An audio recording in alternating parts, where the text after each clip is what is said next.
Bonjour tout le monde. Je m'attendais à ce qu'il y ait un peu plus de public qui ne serait pas convaincu par notre mouvement. Donc, on avait prévu plutôt quelque chose de ouvert à la polémique éventuellement pour argumenter pourquoi nous faisons ce mouvement, quel est le sens de ce mouvement. Donc pour expliquer le sens de notre mouvement, on a choisi de faire une sorte de corrigé public d'un sujet qui est tombé au bac cette année, dont l'intitulé est Sommes-nous responsables de l'avenir? Donc on s'est partagé entre tous une petite partie de ce corrigé. Donc nous avons tous des choses à dire à partir de cet intitulé-là. Donc je vais commencer par expliquer pourquoi ce sujet et quel est le rapport avec notre mouvement. Alors donc, sommes-nous responsables de l'avenir? Donc déjà, la notion de responsabilité, qu'est-ce que ça implique? Et l'idée d'être responsable, ça implique l'idée de ne pas être simplement un jouet dans une fatalité ou dans une nécessité, dans un déterminisme. Donc, avoir la possibilité d'agir dans le cours des choses. Et par ailleurs, la notion d'avenir, donc c'est quelque chose qui n'existe pas encore, mais qui est dans l'idée d'une ouverture au possible, à un champ de possible. Et donc, ce rapport entre la responsabilité et cette possibilité d'une ouverture au champ des possibles, on peut la mettre en relation avec des choses qui nous concernent très précisément, dans le sens où, d'un côté, on peut remarquer que la notion de responsabilité individuelle et non pas collective est constamment rappelée dans les discours ou même dans l'opinion commune, c'est-à-dire que l'individu est mis comme étant responsable du réchauffement climatique, par exemple, parce qu'il tient trop à son confort, du Covid parce qu'il ne met pas son masque, l'enfant dans les familles est coupable de son chômage futur parce qu'il n'a pas bien rempli ses vœux sur Parcoursup, etc. Donc toute la responsabilité pèse sur l'individu. Et d'un côté, on nous déresponsabilise de manière collective en disant, en quelque sorte, qu'il y a un mouvement qui est une sorte de lame de fond contre laquelle nous ne pourrions rien et qui serait le progrès des nouvelles technologies et une certaine évolution de la société, du travail dans laquelle l'éducation devrait s'inscrire, parce que c'est comme ça, parce que c'est inévitable et parce qu'on n'y peut rien. Donc il y a une sorte de contradiction entre cette surresponsabilisation de l'individu et une déresponsabilisation de tout ce qui est d'ordre collectif, du monde commun, donc de ce qui nous importe dans un monde commun. Ce mouvement-là, évidemment, pose la question de qu'est-ce que c'est qu'une responsabilité, enfin ce sujet pose la question de ce que c'est qu'une responsabilité collective, parce que on peut focaliser sur le pronom nous, où il est question du nous, qu'est-ce que c'est que ce nous dont nous serions responsables, et ça renvoie en effet à l'idée que qu'est-ce que ça serait un pouvoir politique où le nous serait responsable de l'avenir. Donc ça pose bien la question de la démocratie.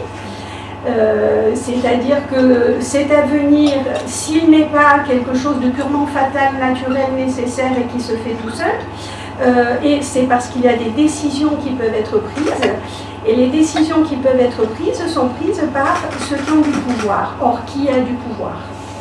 Et la question de qui a du pouvoir renvoie en effet à la question de la démocratie.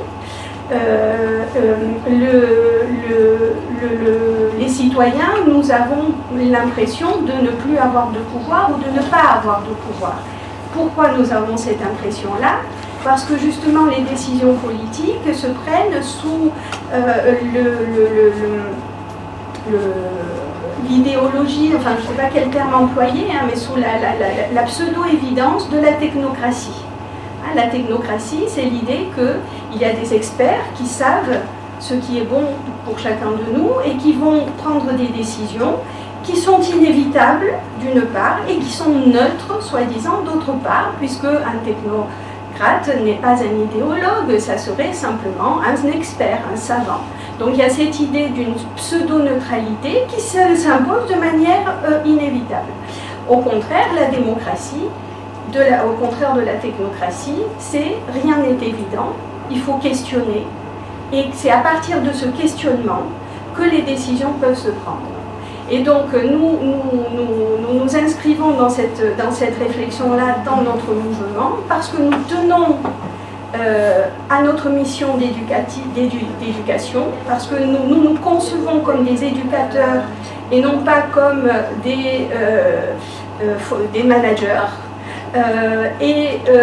parce que nous voulons nous réapproprier démocratiquement le sens de l'éducation, et parce que l'éducation est justement ce qui permet de rendre responsables les citoyens et d'ouvrir l'avenir.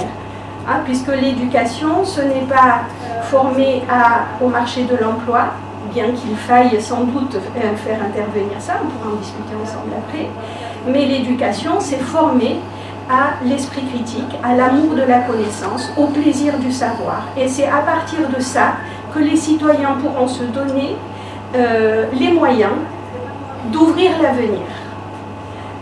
Donc c'est pour ça que ce sujet nous semblait absolument en rapport avec notre mouvement. Je passe la parole à Renaud Garcia.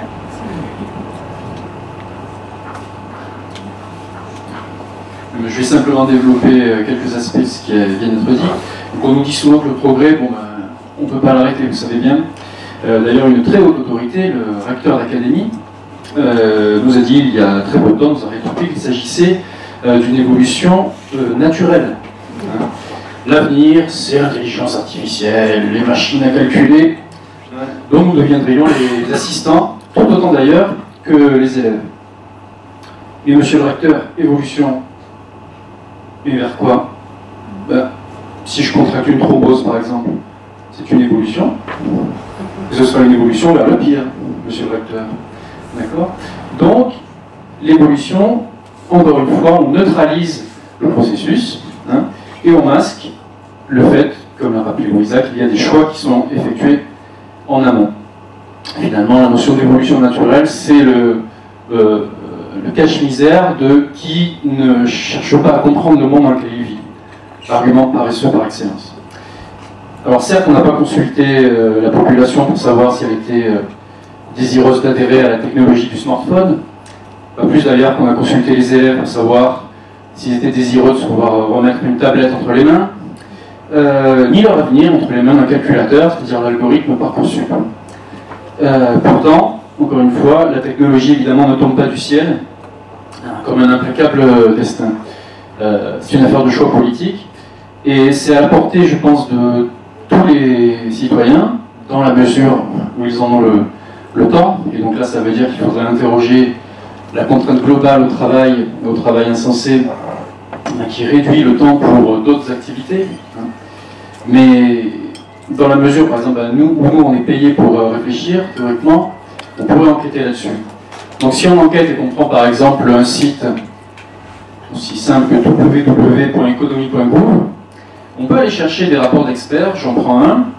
Le rapport d'experts pour faire de la France une économie de rupture technologique, c'est le titre, datant du 7 février 2020.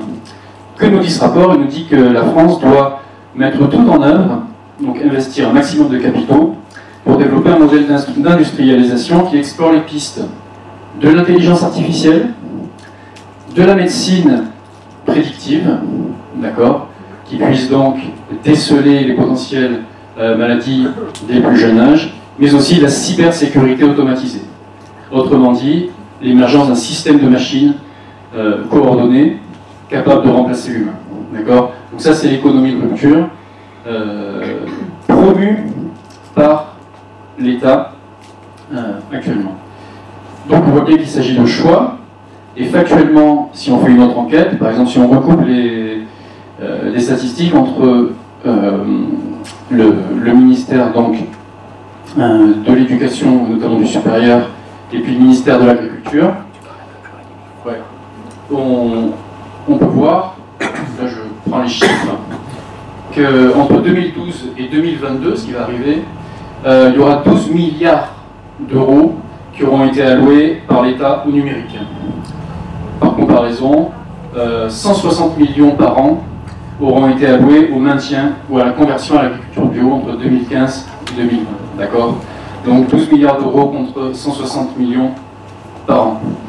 Autrement dit, la priorité, c'est chacun derrière son ordinateur, et pour le reste, débrouillez-vous avec la pâtée industrielle qui amoindrira, je pense, peut-être votre immunité. Voilà. Donc, il y a effectivement un destin de la technique, ou plutôt de la technologie. D'accord? La technologie, c'est le système des machines. Technique, c'est consubstantiel à l'hominisation. On n'a rien ici contre la technique, sinon je ne pourrais pas vous parler au fond de la salle comme je le fais. Bon. Donc il y a un destin technologique à partir du moment où on pense que l'innovation, c'est un processus complètement autonome dans un monde de compétitivité. Le problème, c'est qu'il y a aussi, c'est moins connu, des résistances à la technologie, et même dans des lieux ou des endroits complètement étranges. Donc, puisque c'est l'euro, je vais faire une concession à la mode du moment. Vous savez très bien que, par exemple, quand l'arbitrage vidéo a été pensé, il y a quelqu'un qui est un farouche anti-moderne, vraiment un réactionnaire de première catégorie, qui est Michel Platini, qui a rué dans les brancards pour dire mais cette innovation technologique, elle va détruire le jeu, l'esprit du jeu, etc. Ça veut dire quoi? Ça veut dire que quand une technologie se développe, elle n'est jamais naturelle, elle peut être soumise à contestation, à discussion, etc. Nous, c'est ce qu'on est en train de faire. Alors pourquoi? Parce que, pour répondre à monsieur le recteur, c'est une évolution qui est guidée, d'accord? Mais derrière cette évolution guidée, il y a divers motifs qui reviennent et qui sont récurrents en fait depuis le tout début de l'histoire de l'industrialisation, des rapports entre les entrepreneurs et les masses ouvrières. Et ces trois motifs qui sont récurrents dans l'utilisation de la technologie et le fait de la faire passer pour un destin, c'est dans un premier temps l'obsession de la surveillance, dans un second temps l'insistance sur la performance, et dans un troisième temps le fait de mettre en place une culture qui, dans le public, chez nous, chez vous, chez les élèves, suscite des impulsions qui alimentent le désir d'automatisation. Aujourd'hui, c'est les robots qui vont nous délivrer de tous nos efforts pénibles, les intelligences artificielles qui nous aident à apprendre, ou alors la volonté de rester dans la course et de ne pas être largué. Et ça, on le retrouve à tous les niveaux de la chaîne scolaire, de Parcoursup jusqu'à ce fameux logiciel Santorin qui a déclenché en quelque sorte notre colère, mais notre colère s'inscrit justement dans la description de cette logique-là. Et on aboutit avec tout cela à l'inverse même de la philosophie. C'est une catastrophe en fait philosophique, c'est-à-dire que ça produit la standardisation des comportements. Voilà, c'est contre ça qu'on s'inscrit. Ben voilà, je vais passer après Renaud. Hein. voilà. Numérisation de notre métier, est-ce que c'est bien responsable? Comme vous, le 20 juin, en fait, on a reçu un mail de l'inspection concernant donc, les bugs rencontrés à l'utilisation du logiciel Santorin. Donc, le logiciel qui permet donc, la correction dématérialisée des copies. Donc je n'hésite pas à vous lire un petit extrait de ce qui m'a, moi, légèrement interpellée. Donc je lis ce mail en partie. Alors, pour votre information, en cas de page manquante, copiée à l'envers, en désordre, non lisible, vous devez cliquer sur l'enveloppe et demander le retraitement de la copie en précisant les problèmes pour que votre demande soit prise en charge par les numérisateurs qui feront les vérifications ou procéderont à une nouvelle numérisation de la copie si nécessaire. L'enveloppe dont il est question est une icône qui se situe dans la barre du haut de Santorin à droite. Elle s'affiche en rouge foncé. Merci à chacune et chacun, malgré les difficultés rencontrées, de formuler leur demande avec courtoisie. Vos interlocuteurs sont des personnes humaines qui font tout ce qu'elles peuvent pour résoudre des problèmes dans les meilleurs délais, y compris le samedi et le dimanche. Bon, à mon sens, ça va être ce message, surtout la recommandation de fin, mettant en lumière ce qui nous paraît à tous évident, mais que nous vivons instantanément derrière nos écrans, c'est que derrière les machines, il y a des humains qui deviennent de moins en moins humains, courtois, polis, appelons tout ça comme on veut, et qui en viennent à se déresponsabiliser lorsqu'ils se contentent de répondre à des process ou de cocher des cases. Car sous l'ère numérique, c'est quoi répondre, c'est quoi être responsable, c'est quoi rendre raison, c'est quoi répondre. Alors, répondre, c'est d'une part répondre sans cesse. Dans l'urgence, aux diverses injonctions, Pronote, Trium, Arena, autant de réseaux sans doute utiles, hein, mais qui sont chronophages et pour lesquels nous devons être réactifs à tout bout de champ. Où il nous faut rendre des comptes rapidement et finalement être découragé de répondre, ou alors le faire, mais sans pouvoir prendre le temps d'y avoir réfléchi, tout simplement. Autrement dit, l'intrusion quasi systématique des outils numériques dans notre enseignement s'apparente de plus en plus à un filtre au quotidien dans nos rapports humains avec nos élèves. D'ailleurs, les élèves sont aussi victimes de leur non-maîtrise de ce temps de travail. J'ai une collègue qui me rapportait une anecdote, elle est là d'ailleurs, me disant qu'un samedi soir à 23h, elle reçoit une copie dématérialisée donc, et puis une heure après, 3 points d'interrogation, parce qu'elle n'a pas eu la réponse attendue.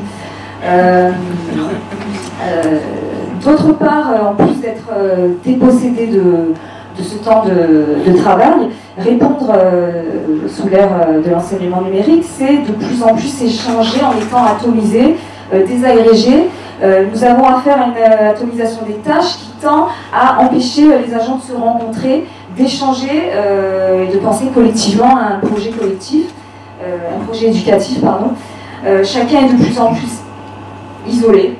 Un isolement où finalement tout le monde est sommé de prendre ses responsabilités, mais au final, plus personne ne le fait, n'est plus en mesure de le faire.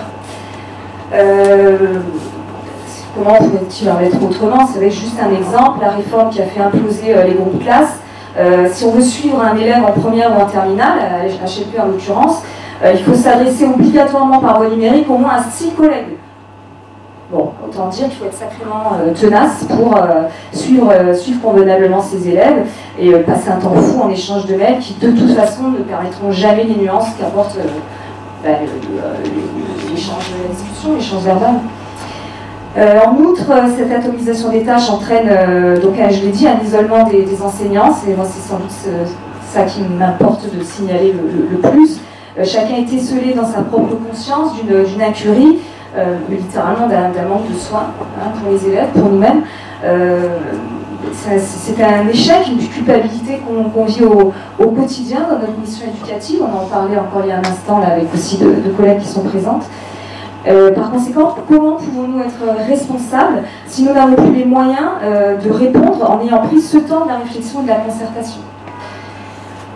Dans son analyse du totalitarisme, Hannah Arendt avait cerné comme facteur essentiel de son émergence l'isolement engendré par la bureaucratisation de la vie, donc on dirait aujourd'hui la réduction de notre activité précisément à un ensemble de process numériques.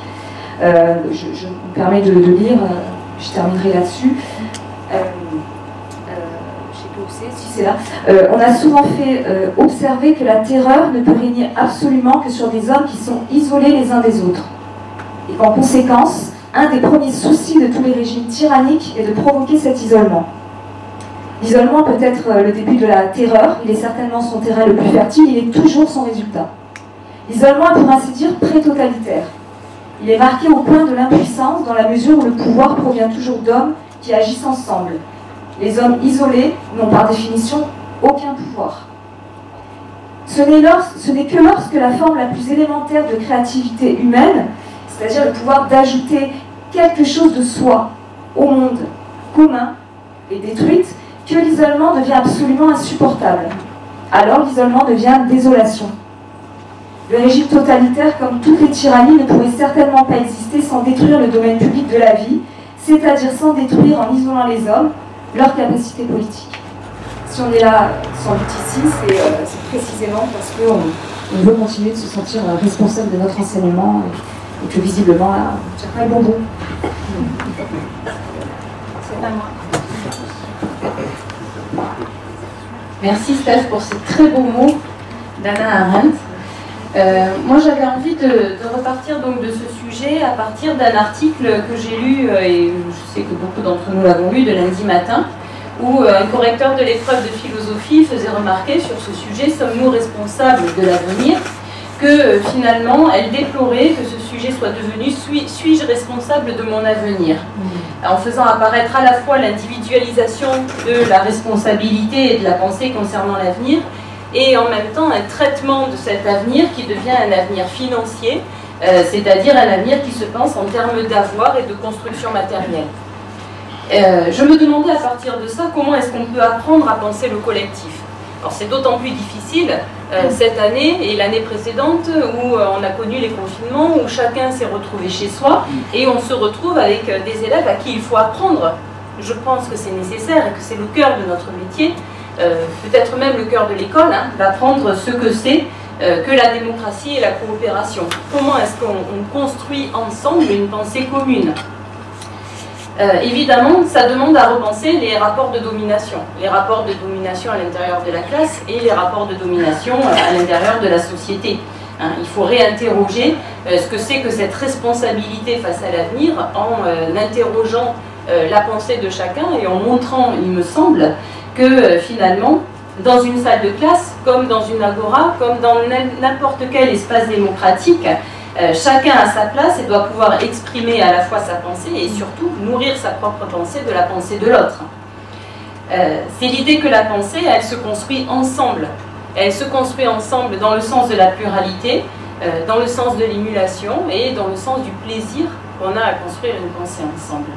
Je crois que ce qui nous réunit avant tout, c'est ça, hein, c'est le fait à un moment de nous être retrouvés, d'avoir exprimé notre difficulté face à ce logiciel et de l'avoir exprimé ensemble, d'avoir pu se nourrir les uns les autres des réflexions que chacun avait eues sur cette injonction, cette nouvelle injonction de corriger en ligne. Et je crois que si le point de départ c'est celui-ci, c'est parce que enfin on s'est réunis et on a parlé. Et on en avait grandement besoin après ces années où on ne pouvait plus se réunir. Donc évidemment, dans l'idée de construire un projet pour l'avenir, avec toute la difficulté que cela représente, hein, être responsable de l'avenir, ça veut dire qu'on va penser une action présente, mais qui a une finalité dans une construction d'un projet qui dépasse notre propre temporalité. Et face à la complexité de ce mouvement-là, de ce mouvement temporel-là, on ne peut difficilement faire abstraction de la pensée des autres. Sans les autres, on ne peut pas penser cet avenir, parce que c'est trop complexe. Donc la nécessité de la pensée collective pour construire ce projet, parce que c'est une pensée ambitieuse, elle va devoir se nourrir d'une pensée collective. Et le problème, c'est qu'avec cette réforme, on a une double difficulté pour penser, il me semble, ce collectif. Comment est-ce qu'on fait pour le penser quand tout se numérise et comment est-ce qu'on fait pour le penser quand tout se spécialise? Parce que je crois qu'aujourd'hui, on en a beaucoup parlé dans nos AG, il y a deux difficultés. Il y a la difficulté de la numérisation et puis il y a la difficulté aussi de ce grand oral que nos élèves sont encore en train de passer aujourd'hui, je crois, hein, pour certains d'entre eux, qui est là aussi le résultat, l'évaluation d'une spécialisation qui s'effectue maintenant dès la fin de la classe de seconde. Il y a quelques élèves parmi nous hein, qui sont en train de penser leur choix d'orientation et de spécialité pour l'année prochaine. Et le problème, c'est que cette spécialisation-là, ben, on l'a vu, ça y est, on sait ce que c'est la fin du groupe classe. Et donc on doit apprendre la démocratie, on doit apprendre le vivre ensemble, on doit apprendre la coopération alors qu'on n'a plus de groupe classe. Que les élèves, finalement, à part la classe de philosophie et l'histoire géo, ils ne se retrouvent plus en groupe classe en terminale. Et pourtant, ce groupe classe nous permettait justement de construire une relation de confiance, une possibilité de se connaître, de s'exprimer ensemble, ce que l'on ne trouve plus, notamment dans les spécialités. Le grand oral devient le reflet de cet individualisme forcené contre ce que doit être l'école que nous défendons, je crois. Je reprendrai une phrase de Bergson qui disait, je la trouve très belle, il le disait dans un discours de remise de prix d'une grande école, je crois que c'était le lycée de Nancy en 1886, il me semble. La spécialité qui rend le savant maussade rend la science stérile. Je trouve ça très beau. La spécialité qui rend le savant maussade rend la science stérile. Effectivement, ce qui disparaît dans cette spécialisation-là, c'est à la fois le plaisir que nous avons de chercher, de nous cultiver, d'essayer de comprendre le monde dans sa complexité, et je crois que ça c'est quand même le cœur de la philosophie, et en même temps, cette disparition du plaisir-là, elle s'accompagne aussi d'une disparition des savoirs. Et le second problème de cette, je finirai là-dessus, le second problème pour penser le collectif, effectivement dans la numérisation, c'est que cette numérisation, elle va toujours contre la pensée, mais surtout contre la construction d'une pensée commune, et on l'a tous vécu cette année avec cette hégémonie du distanciel et de la fin de la possibilité de se réunir, d'un échange qui dépasse le cadre de ma pensée individuelle, mais qui dépasse aussi le cadre de mon espace, de ma condition de vie, de l'endroit où je suis en train d'effectuer cette pensée. Et je crois que c'est ça aussi, l'échange et la possibilité de se retrouver, c'est aussi la possibilité de se déplacer, la possibilité d'aller penser ailleurs, avec d'autres personnes, avec d'autres sensibilités, mais aussi avec d'autres lieux. Et je crois que ça, c'est également fondamental pour nourrir la possibilité de penser à un avenir. Comment est-ce qu'on pourrait penser quelque chose qui n'est même pas dans un présent, quand déjà on n'arrive pas à penser au-delà d'un minute. Je finirai là-dessus, et je donne la parole maintenant à, qui est le prochain, à Marc. Merci Morgane. Eh bien, je vais prolonger en fait tout à fait ce dont parlait Morgane, en essayant de réfléchir rapidement autour du terme de pragmatisme. Vous savez que les professeurs de philosophie aiment bien analyser des termes et voir ce qu'ils peuvent cacher. Alors pourquoi le terme de pragmatisme? C'est parce que c'est un terme qui a envahi le discours public ces dernières années. C'est un terme qu'on nous oppose aussi, qu'on peut opposer à notre mouvement. Là, nous manquerions de pragmatisme parce que nous refusons les nouvelles technologies d'information et de la communication, nous manquerions aussi de sens des responsabilités. Alors ce qui est intéressant, c'est que le pragmatisme dans le discours dominant est souvent opposé. C'est un terme qui est opposé aux idéalistes, aux utopistes, aux rêveurs, voire aux idéologues. Et le point commun de ces catégories de population, pour ceux qui se revendiquent de ce pragmatisme, c'est deux choses. Je dirais, petit a, c'est leur inefficacité. Le manquer de pragmatisme, c'est ne pas avoir le sens de l'efficacité. Et puis deuxièmement, c'est leur refus de la réalité telle qu'elle est. Manquer de pragmatisme, c'est ne pas accepter le réel tel qu'il est. Alors c'est de ça évidemment que je voudrais faire la critique, qui a déjà été bien sûr commencée par mes amis et collègues. Alors déjà, ce qui est intéressant, c'est que quand on pense uniquement en termes d'efficacité, on pense uniquement en termes de moyens. Et quand on pense en termes de moyens, on oublie complètement les finalités. C'est ce qu'a dit Renaud au tout début de son intervention, c'est-à-dire de nouveaux moyens, pourquoi pas, mais pourquoi faire? Quelles sont les finalités? Et si on oublie les finalités, on oublie la question du but, du projet, de l'éthique comme du sens qu'on peut donner à notre existence. Or nous, professeurs de philosophie, ce qui nous intéresse, c'est les questions de fin, c'est les questions de valeur, c'est les questions du sens qu'on peut donner à l'existence humaine, et c'est pas prioritairement la question des moyens. Première critique donc de cette conception-là du pragmatisme. Deuxième critique, le pragmatisme dit, mais vous ne voyez pas le réel, vous ne voyez pas le réel tel qu'il est. Et justement, alors, il n'y a rien de plus déformant que de penser que le réel est donné, qu'on le connaît, vous voyez. Merci. Oui, le réel nous surprend. Il y a la lumière, il n'y a plus de lumière. Alors, quel est le vrai réel? C'est le réel éclairé ou pas? Oui, déjà, voilà. Merci beaucoup, c'est parfait. Voilà, donc le réel nous échappe, visiblement. Et dire qu'il faut s'adapter au réel, c'est oublier justement qu'il y a un travail de connaissance, un travail de problématisation, en fait, de se demander, en fait, quel est le réel auquel nous faisons face et que pouvons-nous en faire selon des fins que nous nous proposons. Donc le terme pragmatisme, vous l'avez compris, en fait, sert essentiellement, dans le discours dominant, à désamorcer toute critique des politiques publiques, à désamorcer toute contestation possible de ce qu'on appelle le progrès, comme on l'a dit tout à l'heure. On y reviendra tout à l'heure, d'ailleurs, dans une autre intervention. Et donc, c'est un effet, en fait, complètement inhibant pour la pensée critique. Alors, il me semble, c'est ce que je vais vous proposer rapidement, il me semble qu'on peut critiquer le pragmatisme par le pragmatisme. Le pragmatisme au sens d'un courant philosophique anglo-saxon, que la plupart d'entre vous connaissent bien, parce qu'il y a quand même beaucoup de professeurs de philosophie dans cette salle. Et je voudrais donc juste dire deux, trois mots de John Dewey, notamment, qui a écrit un livre il y a une centaine d'années, qui s'appelle « Le public et ses problèmes ». Alors pourquoi parler de ça? Parce que le sujet qui nous ramène ensemble aujourd'hui, c'est « Sommes-nous responsables de l'avenir ?» Sommes-nous responsables? Et le « nous », Dewey le pense en termes de public. Donc il pose la question dans son livre, qu'est-ce que c'est qu'un public? En fait, une des hypothèses centrales de Dewey qui me semble bien correspondre à notre situation actuelle, c'est qu'un public émerge à partir du moment où il prend conscience d'un problème commun, justement, un problème qui concerne la vie commune. Donc quand on passe du privé, de quelque chose dont on pense que c'est purement personnel, à quelque chose qui est identifié comme un problème public, qui peut concerner des gens, pourquoi pas les correcteurs de philosophie du baccalauréat qui refusent Santorin, mais qui en fait, au-delà de ce simple refus d'un logiciel, concerne tout le monde en réalité. Hein. Le problème public, c'est ça. Alors, l'avenir, donc sommes-nous responsables de l'avenir? Parce ce qui est intéressant, c'est de dire que notre présent, aujourd'hui, notre présent, était l'avenir des gens qui vivaient dans le passé. Et on peut aussi faire l'hypothèse que nous rencontrons un très grand nombre de difficultés. Tout à l'heure, on a évoqué les difficultés climatiques, etc. On va sociales, économiques, écologiques, etc. Je ne vais pas faire la liste. On s'est dit, peut-être que ces difficultés que nous rencontrons aujourd'hui, c'est parce que le public d'autrefois n'a pas assez identifié, justement, n'a pas eu les moyens d'identifier les problèmes qui se posaient à lui, les problèmes publics, et qu'en ne les identifiant pas, eh bien, nous nous retrouvons dans la situation qui est la nôtre aujourd'hui. Donc il y a un risque majeur, vous le comprenez, à ce que le public, c'est ce que dit Dewey aussi d'ailleurs, à ce que le public n'identifie pas les problèmes qui sont les siens. Puisque s'il ne les identifie pas, il ne pourra pas tenter de les résoudre, bien évidemment. Et alors, la question qui m'intéresse aussi philosophiquement, et qu'on travaille aussi avec les élèves, c'est comment vérifier. Comment vérifier s'il y a un problème ou pas? Comment vérifier si une situation pose problème? Et si on doit résoudre le problème? Comment savoir si? Là, ça c'est une question qui intéresse les philosophes. Comment savoir s'il y a un problème ou pas?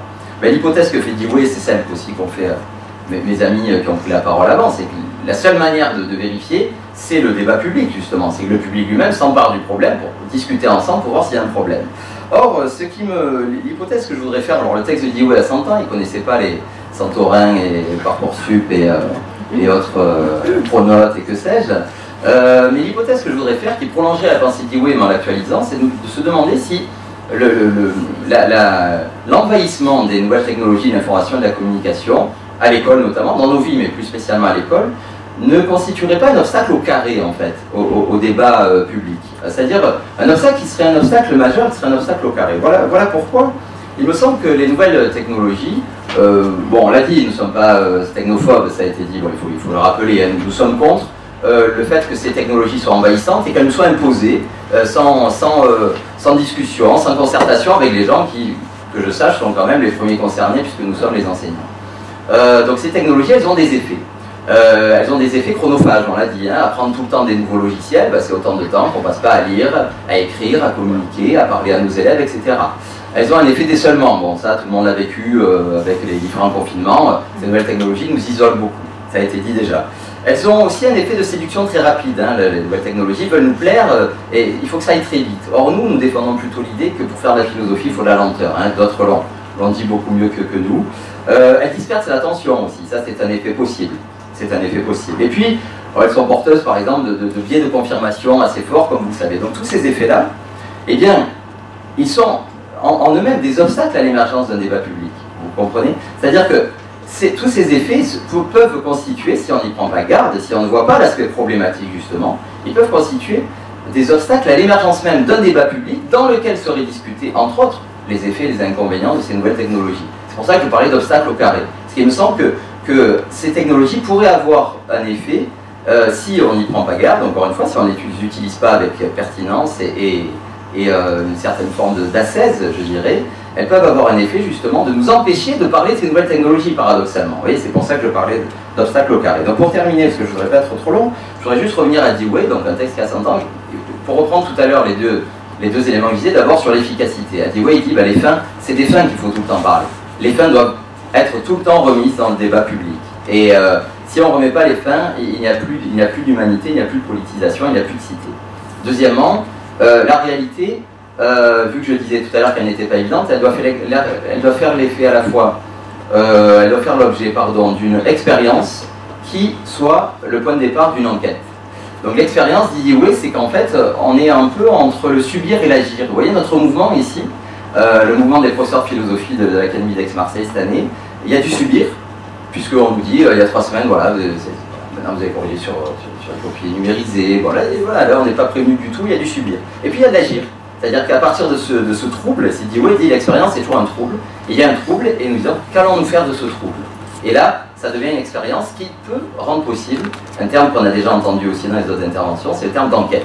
Ce qui est central dans le livre de Dewey, que je vous incite à lire pour ceux qui ne l'auraient pas déjà fait, c'est l'idée d'une enquête, et l'enquête, dit oui, c'est ce que nous sommes en train de faire en fait ici, d'une certaine manière.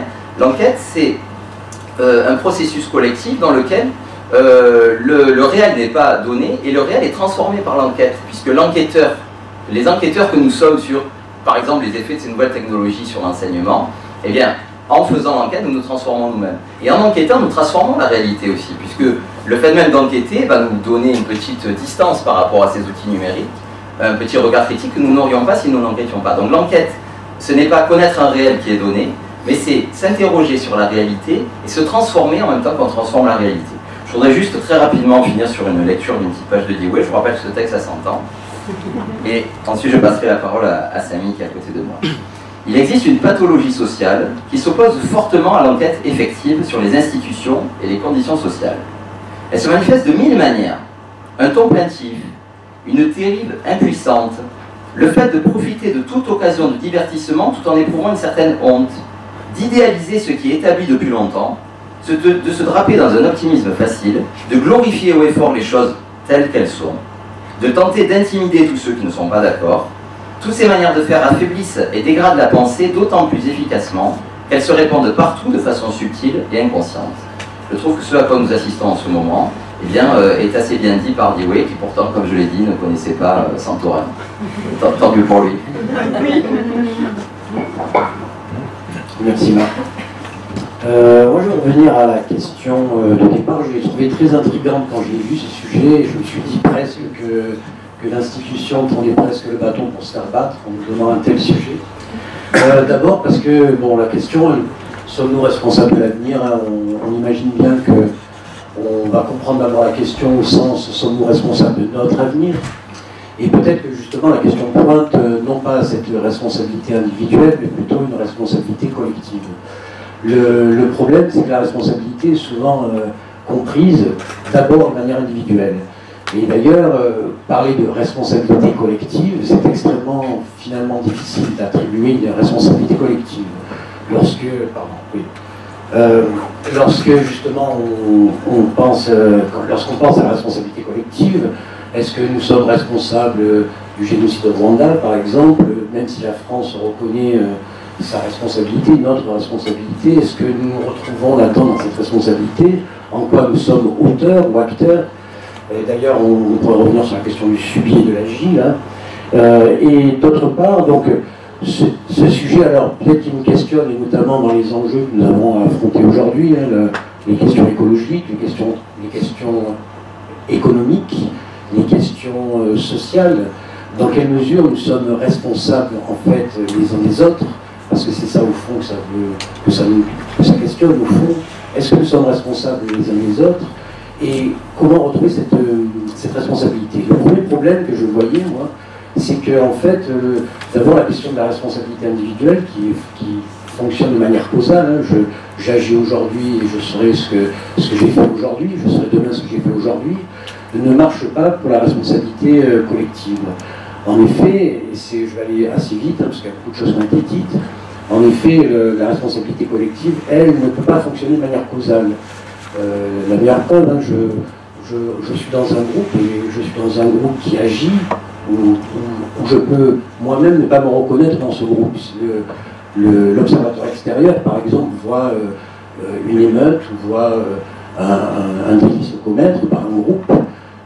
Lui, il comprend bien le mécanisme du groupe et il met une responsabilité sur un groupe, mais celui qui agit dans le groupe, parfois, va se sentir embarqué par ce groupe et ne se reconnaît pas comme acteur de cette action.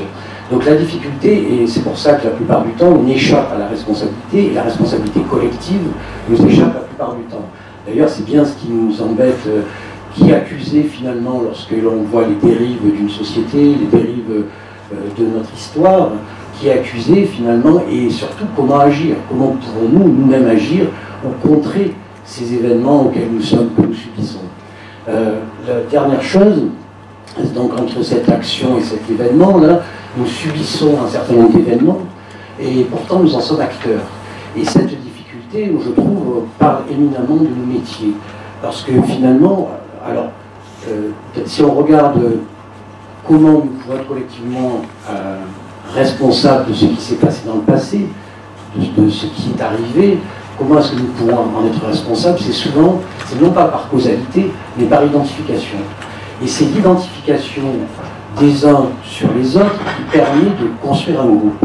Et je trouve que là, ça touche immédiatement notre métier, alors même qu'on voudrait nous renvoyer tout le temps notre responsabilité individuelle. Finalement, on se rend compte que notre métier d'enseignant, c'est nous donner en responsabilité des gens. On est responsable de l'autre, en fait. Et là, on retourne complètement à la question de la responsabilité. C'est pas de moi dont je suis responsable, c'est de l'autre. Et peut-être que la voie de la responsabilité collective pourrait se trouver comme ça. Et notamment, si on regarde pourquoi nous sommes responsables du génocide au Rwanda, par exemple, parce que justement, d'abord on va s'identifier à un groupe qui est un peuple, une communauté, etc. Mais en plus, ce qui va finalement faire que nous sommes responsables, c'est la transmission. Et nous sommes transmission d'une mémoire, transmission d'une idée, et c'est précisément ce qui relève de notre métier, cette idée de transmettre, justement. Et du coup, c'est ni la responsabilité individuelle qui est première, c'est ni la responsabilité collective, c'est notre responsabilité envers l'autre, justement. Et c'est justement ce qui engage notre métier, et c'est pour cette raison, je crois que nous réagissons aussi fermement à ce qui nous arrive, parce que individuellement, nous pouvons toujours trouver des solutions alternatives, mais par contre, cet avenir, les élèves préparent leur avenir, sont responsables de leur avenir, mais c'est aussi nous qui en sommes responsables.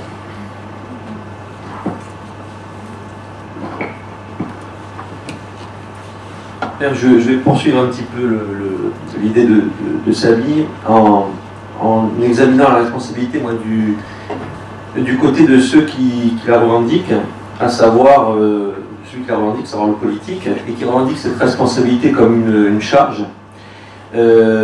L'action politique, elle aurait comme nature d'anticiper l'avenir. Dans sa plus vieille mythologie, si on fait de Zeus par exemple, le poète politique, celui qui a avalé sa première femme métisse pour posséder la clairvoyance, anticiper l'avenir, éviter toute révolution possible pour apporter une stabilité.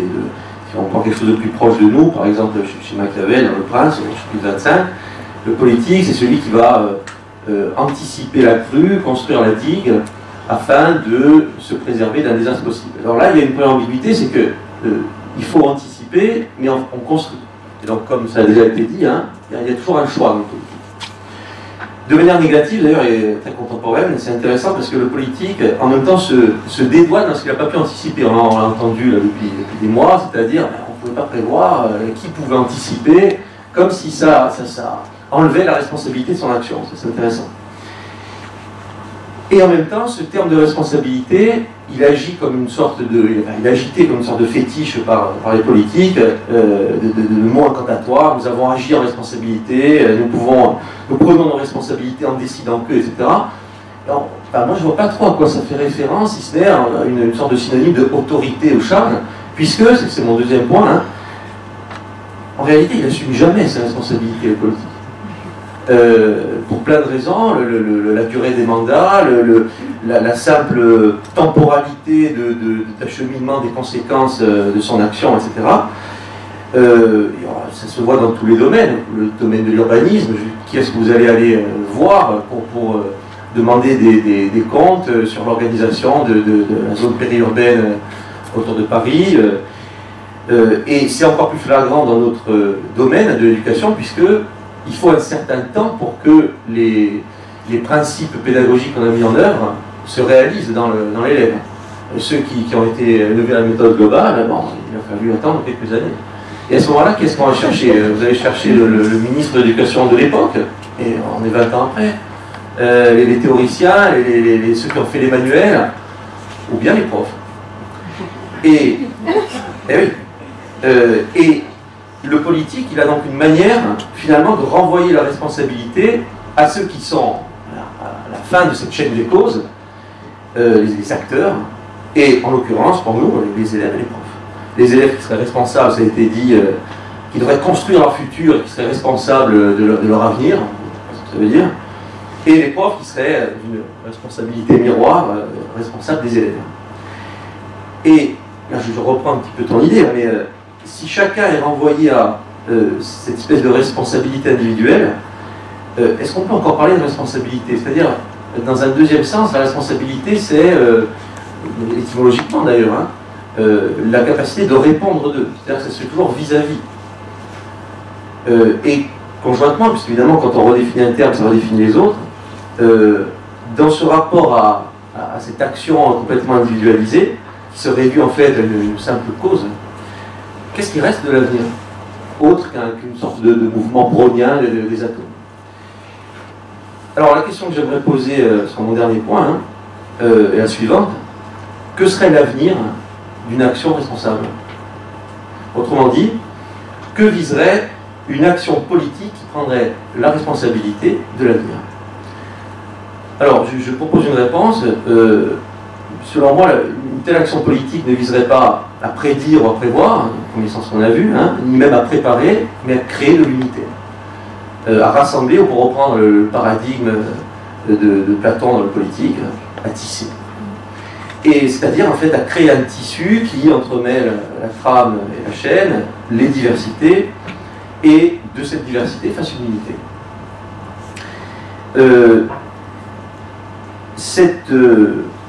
Cette union, cette unification dont la responsabilité principale envers l'avenir serait donc non pas de prévoir ni de préparer, mais, changer de verbe, je dirais accueillir. Et c'est en ce sens, à mon avis, que l'action éducative serait éminemment politique. Là, je reprends bien sûr une idée d'Arendt, hein, puisqu'elle viserait à accueillir, je cite, c'est dans la crise de l'éducation, l'élément de nouveauté que chaque génération porte avec elle. Et en même temps, du coup, en accueillant cet élément de nouveauté, l'avenir se trouverait rempli à nouveau de possibilités et ménagerait la possibilité d'une activité qui justement ne serait pas seulement une action ou une pensée et qui s'ancrerait et ancrerait d'ailleurs une communauté avec autrui toujours à son horizon, et c'est ce que Arendt appelle le jugement. Il me semble que c'est précisément cet exercice du jugement qui nous est si constamment et violemment refusé, et qu'on essaie ici un petit peu de ressusciter.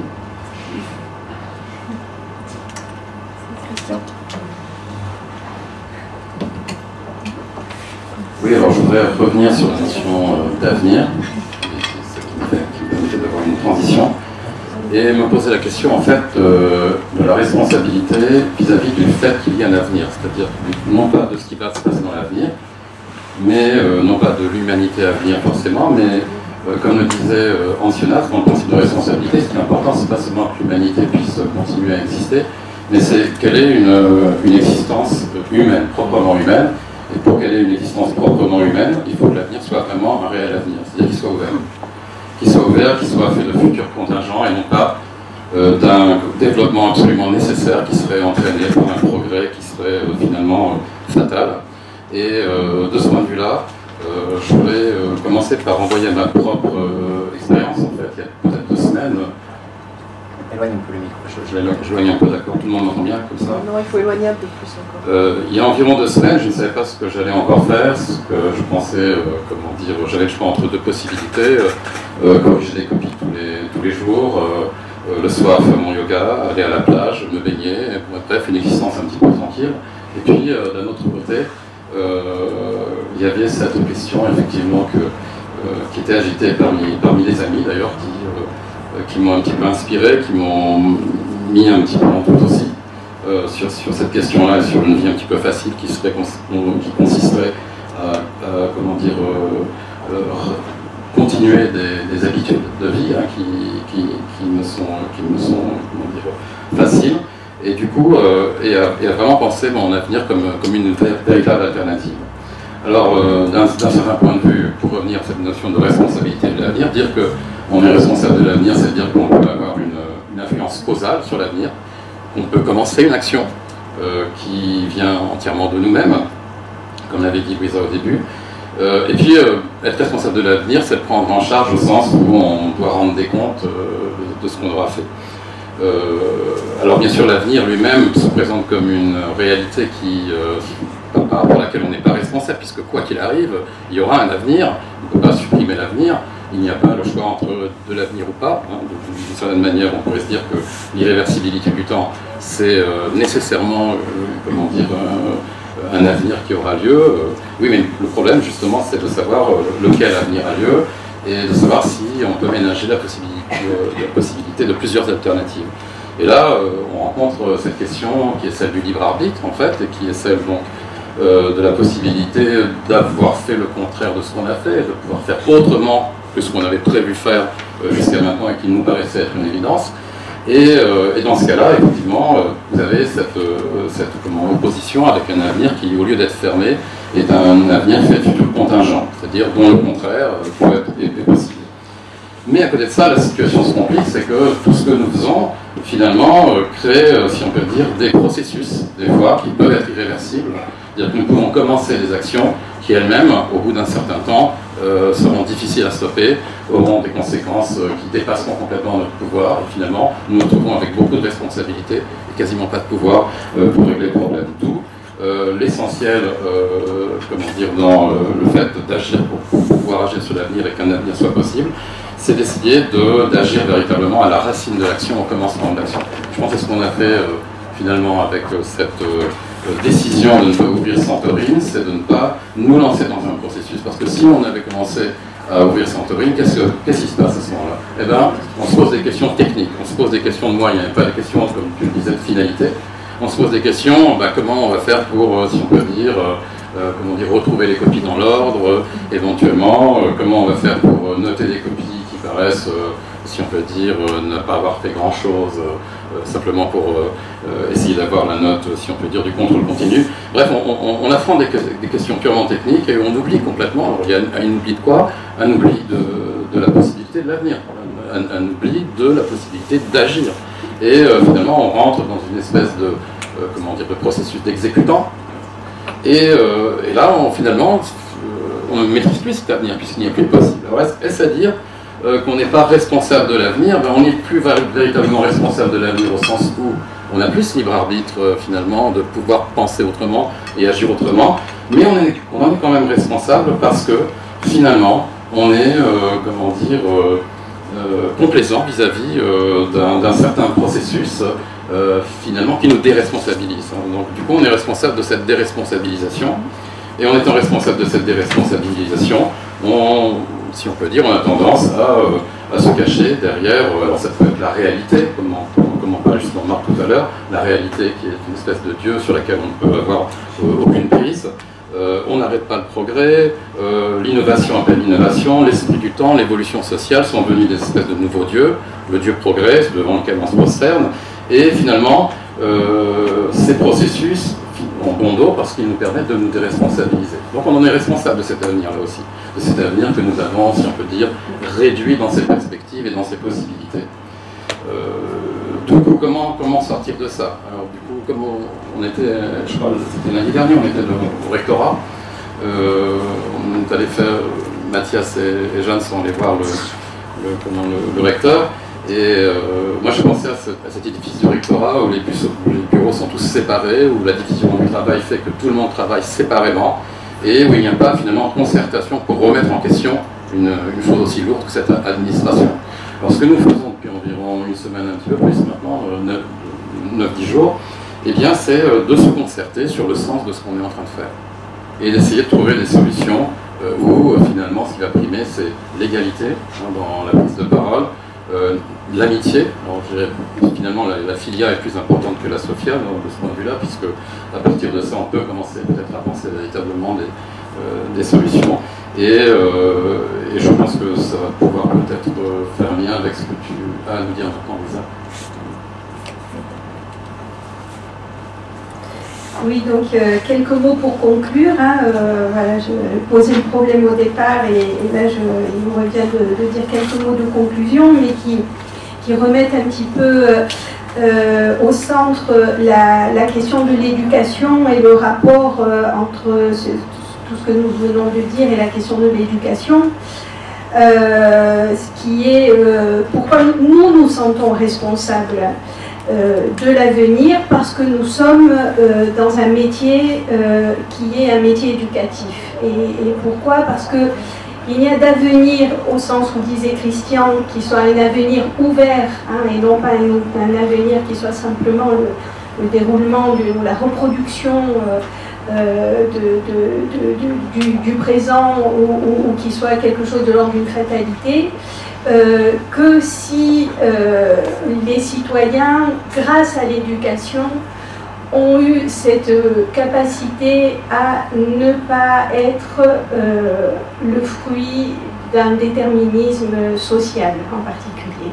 C'est-à-dire que le rôle de l'éducation, c'est de, lorsqu'elle est bien faite, lorsqu'il s'agit d'une vraie éducation, justement, et pas simplement du management, c'est de donner les clés, la possibilité pour le citoyen sujet qui est en formation de pouvoir sortir du milieu social dont il se trouve, de ne pas être simplement un héritier au sens de Bourdieu. Et la vraie éducation, elle doit permettre de casser ça. Or, il n'y a pas d'ouverture possible de l'avenir sans cette charnière-là qui permet à chacun, à chaque élève, à chaque étudiant de se réapproprier sa propre vie et de se resubjectiviser, je ne sais pas comment employer le terme, et cette construction de la subjectivité à laquelle doit permettre l'éducation est le seul moyen d'envisager la possibilité d'une ouverture de l'avenir et donc de la liberté. C'est-à-dire que la responsabilité n'est pas quelque chose qui est donné au départ, c'est quelque chose qui se travaille et qui se travaille grâce à l'éducation dont nous nous sentons responsables. Je voudrais juste finir par une petite citation de Castoriadis qui m'a été envoyée par Émile et qui est vraiment excellente, je l'ai mise là aussi sur le mur. Castoriadis dit « Enseigner, c'est apprendre aux enfants à aimer le fait d'apprendre. C'est dès l'école qu'on fabrique un être humain, un citoyen. C'est là qu'on apprend à comprendre, à choisir. Choisir exige d'être capable de s'orienter et d'avoir une hiérarchie des valeurs. Où sont ces valeurs dans la société d'aujourd'hui ? La société est dominée par une course folle définie par ces trois termes, technosciences, bureaucratie, argent. Si rien ne l'arrête, il pourra de moins en moins être question de démocratie. La privatisation, le désintérêt, l'égoïsme seront partout. Voilà ce que nous ne voulons pas.